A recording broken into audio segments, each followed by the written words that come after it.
friends, today we're going to read We Can't Sleep.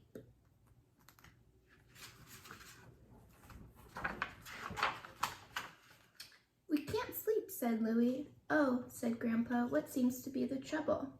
It's too hot and quiet, said Mary Ann. Too windy and noisy, said Louie.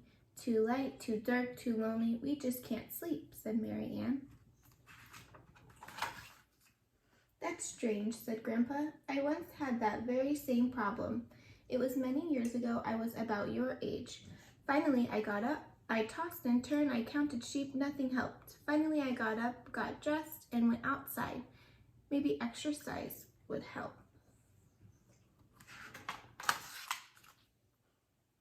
I ran 50 miles all uphill. Did that make you sleepy, Grandpa? Asked Mary Ann. No, said Grandpa, but it made me hot. I decided to go for a swim and cool off. The water felt so good, so I decided to swim across the ocean. Sometimes the waves were enormous.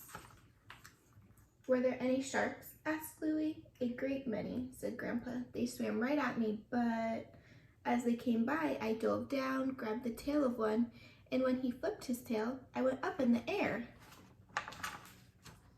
and grabbed his fin. I had a good, fast ride, and they never did see me.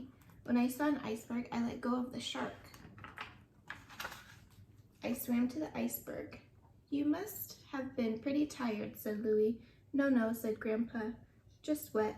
Then I heard a growl. A huge polar bear came around the corner. I scrambled up a wall of ice.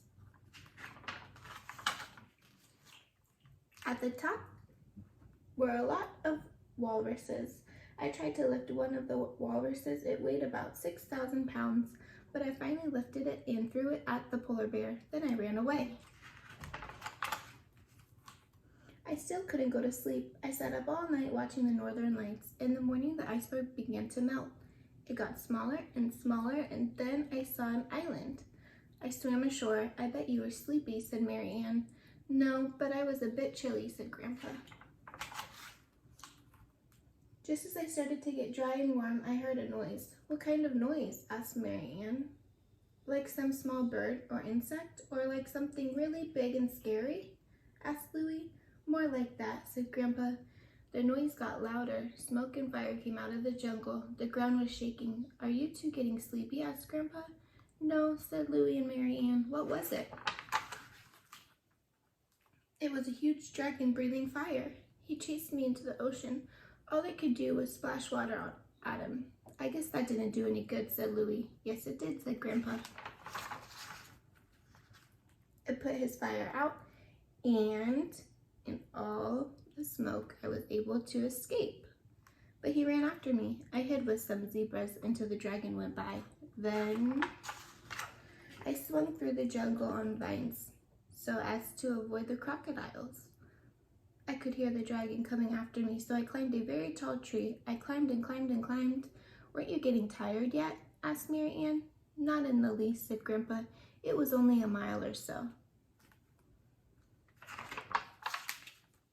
Finally, I came to a small house at the very top. Inside the house was a dog, like ours, said Louie. Exactly, said Grandpa. He was very friendly. I sat down in a big, comfortable chair, and for the first time, I yawned. You did, said Mary Ann. Like this, said Louie, yawning. Exactly, said Grandpa. And then I shut my eyes, and that's when the hurricane struck. What hurricane? The really big one, said Grandpa. That carried the house away. We went racing across the ocean. When we came to land, the house headed for a mountain.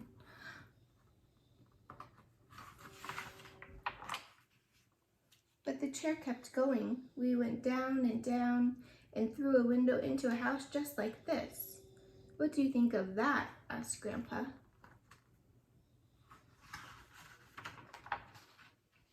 There was no answer. I hope you all have a great weekend. See you next week.